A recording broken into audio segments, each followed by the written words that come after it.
Olá, pessoal, sejam muito bem-vindos ao nosso podcast, o podcast da Casa do Leite. E agora a gente vai falar de um assunto muito bacana e importante para os produtores rurais, que é as relações trabalhistas. Quem vai falar comigo é o advogado Lucas Borges. Lucas, muito obrigada, é um prazer ter você aqui com a gente. É um prazer, Ellen. Tudo bem? Eu sou Lucas Borges de Ávila, sou advogado, especialista em direito público, em direito do trabalho, sou mestre pela Universidade Federal de Uberlândia. Eu estou aqui para conversar um pouquinho hoje sobre as relações de trabalho, sobretudo nas propriedades de produção de leite. Lucas, vamos começar, como diz, pelo começo. Tem alguma diferença na relação de trabalho entre uma empresa de tecnologia, por exemplo, e a relação do produtor com o seu empregado na propriedade rural? Bom, Ellen, na essência, a gente trabalha com a mesma legislação mãe que é a CLT. Então, os direitos basicamente são os mesmos, claro, guardadas as devidas proporções e as especificidades de cada tipo de trabalho, o regramento é basicamente o mesmo. Existe uma ou outra legislação específica para trabalhador rural, mas hoje o que a gente usa é principalmente a CLT, o entendimento jurisprudencial que a gente tem consolidado pelos tribunais do trabalho ao longo do tempo e principalmente as convenções coletivas e os acordos coletivos de trabalho, que são documentos produzidos pelas entidades de representação, tanto do trabalhador quanto dos empregadores, Certo, então se a CLT rege tudo, quais são os pontos de atenção que o produtor rural tem que ter? O que a gente está chamando a atenção aqui hoje, Ellen, são principalmente alguns pontos que afetam principalmente o produtor de leite naquela relação com o trabalhador no dia a dia.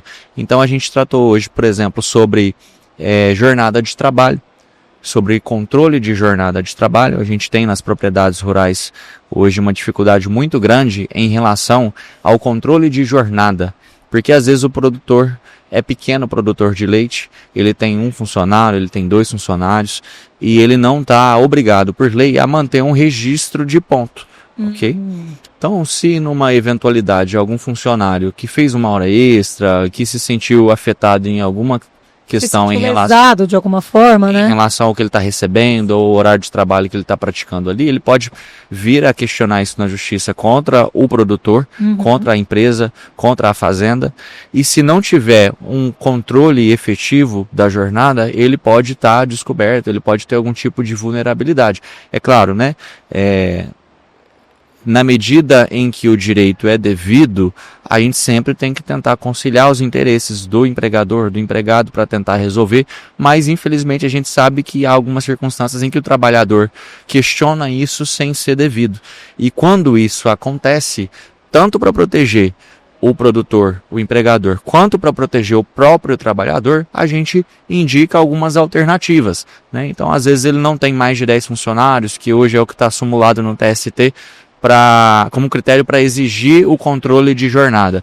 Mas ele pode ter ali um controle manual, uma fichinha onde o trabalhador coloca o nome, coloca os horários de entrada e saída, horário de pausa para o almoço e assina na frente. E é importante que esses horários sejam colocados ali da forma correta, sempre da forma correta, representando a realidade do trabalho, para depois também não ser questionada a validade daquele documento. E é uma medida muito simples, que pode evitar um problema gigantesco no futuro, Muito simples, uma simples orientação com um advogado, com alguma pessoa do meio, para poder ter um norte de como produzir esse documento, e o produtor pode replicar esse documento, ele pode fazer para todos os funcionários dele, ele pode ir trabalhando com aquilo ao longo do tempo e melhorando, até que ele tenha condições de ter uma assessoria mais fixa ou uma assessoria contábil de maior atenção nesse ponto.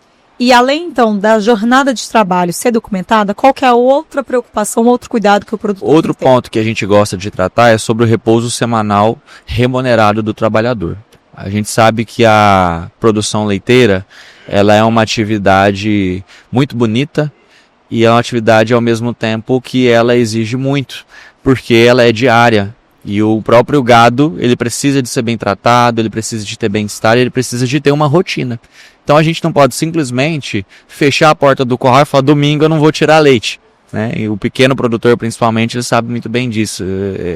Existe essa máxima de que o produtor de leite ele não descansa, E assim também o trabalhador que está ali naquela fazenda de produção de leite, naquela propriedade de produção de leite, ele também está sujeito a essa constância, a essa rotina que é uma exigência da própria atividade, do próprio gado. E aí a gente tem que ter atenção nisso, porque, apesar disso, é direito do trabalhador ter um repouso semanal, né? A cada 6 dias trabalhados, ele tem direito a ter 24 horas ininterruptas de descanso. Remunerado. Remunerado. E o que acontece?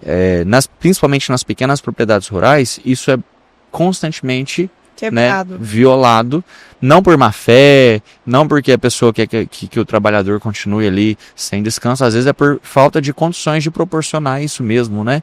E às vezes o produtor faz um acordo ali com o funcionário, dá uma folga em outra data, ou então compensa isso de outra forma, mas o importante é que, estabelecida essa premissa de que tem que ter uma folga semanal, ela não precisa ser necessariamente no domingo, né? A gente tem na legislação a máxima de que no domingo tem que ser pelo menos uma a cada 30 dias para homens e uma a cada 15 dias para mulher. Então a gente pode trabalhar com várias opções dentro de uma propriedade rural de produção de leite para poder proporcionar esse direito para o trabalhador sem estar violando uma norma trabalhista, né?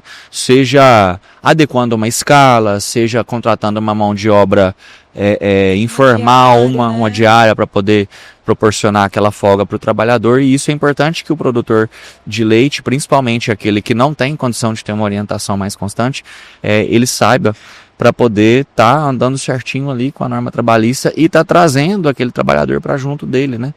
E a gente sabe que na fazenda são muitos afazeres.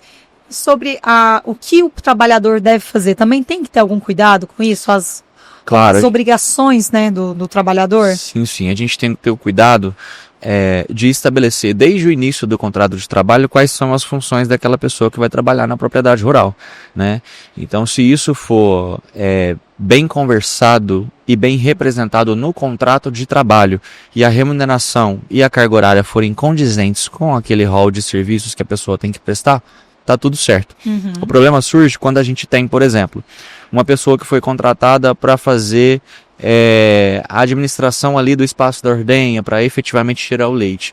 E aí, numa eventualidade, você, na falta de outro funcionário, pega essa pessoa e põe lá para a lavoura, para fazer outra coisa, para acumular com aquilo que foi combinado no início. Isso não pode acontecer, a não ser que a gente, por exemplo, tenha uma compensação disso. Aí a gente já está começando a falar de outros temas, como um adicional por acúmulo de função, alguma coisa nesse sentido. Dá para tentar adequar isso de uma forma que o trabalhador não seja lesado e que o produtor consiga ter aquilo que ele precisa. Porém, em regra, né, o que é combinado não sai caro. A gente precisa ter bem estabelecido desde o início quais são as funções do trabalhador, e isso está representado no contrato de trabalho, no momento da contratação, para a gente não ter esse tipo de problema. E outra coisa importante, Ellen, é o seguinte: muitas vezes, numa propriedade rural, a gente tem condições de trabalho que podem gerar alguns tipos de direito para o trabalhador e devem ser observados também. Por exemplo, direito à insalubridade.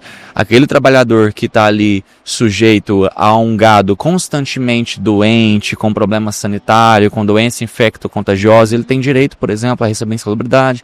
A depender do serviço, se ele trabalhar em condições de encharcamento, de alagamento, por conta do excesso de umidade, ele pode ter direito à insalubridade. Então, quando você pergunta se numa propriedade rural, né, a gente tem que tomar cuidado com os tipos de serviço que a pessoa está fazendo, sim, a gente tem, porque isso pode gerar até o direito a algum adicional, e se existir esse direito e ele não for pago, o produtor pode estar sujeito, né, a algum tipo de apuração, de investigação do Ministério do Trabalho, alguma consequência financeira, né, por conta do questionamento daquele direito. Então, mais uma vez, a gente precisa ter isso bem estabelecido, e o produtor precisa dessa informação para estar andando direitinho com o que a normativa estabelece. É aquilo, combinado não sai caro, mas tem que colocar tudo em contrato, né? Tem que colocar tudo em contrato. A gente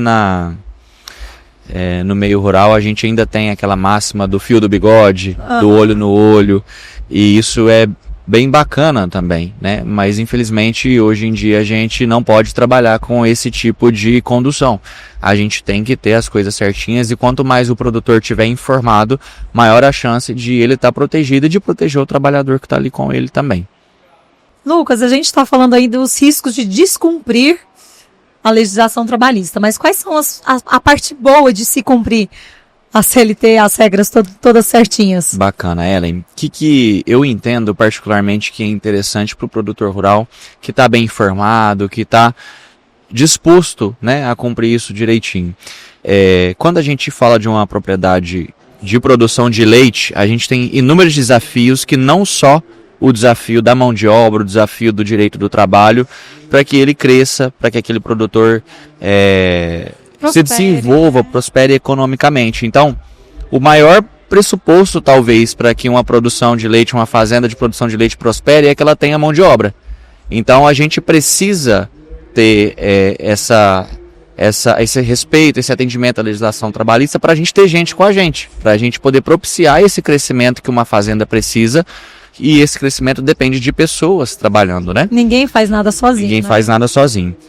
E quando a gente está trabalhando da forma correta, a gente está regular com os direitos que são envolvidos ali, a gente vai crescer da forma correta, a gente vai evitar prejuízos, a gente vai evitar contratempos, e talvez esse tipo de conduta do produtor, de se informar, de trabalhar em dia com as suas obrigações com o trabalhador, vai trazer pessoas boas para perto dele, né? Vai trazer trabalhadores de maior qualificação, de maior qualidade, porque as pessoas vão passar a querer estar com ele, vão passar a querer trabalhar com ele. E aí a gente deixa de ter um funcionário, a gente deixa de ter um empregado para a gente ter um cooperador.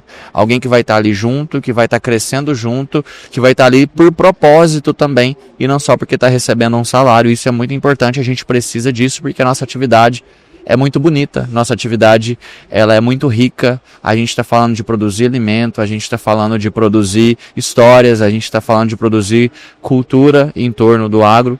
E é muito importante que a gente faça isso com pessoas que estão ali felizes, que estão satisfeitas por trabalhar do nosso lado, porque elas estão sendo respeitadas naquele mínimo que é o direito do trabalho. Lucas, e para quem ficou com alguma dúvida, quer te mandar alguma pergunta, como é que faz? Pessoal, eu estou sempre à disposição, eu estou aqui em Uberlândia, Minas Gerais, quem quiser me contatar, seja por telefone, seja pelo WhatsApp, pode me chamar no 34 999 25 7158 para a gente conversar, trocar experiências, explicar, tirar alguma dúvida, a gente vai estar sempre à disposição.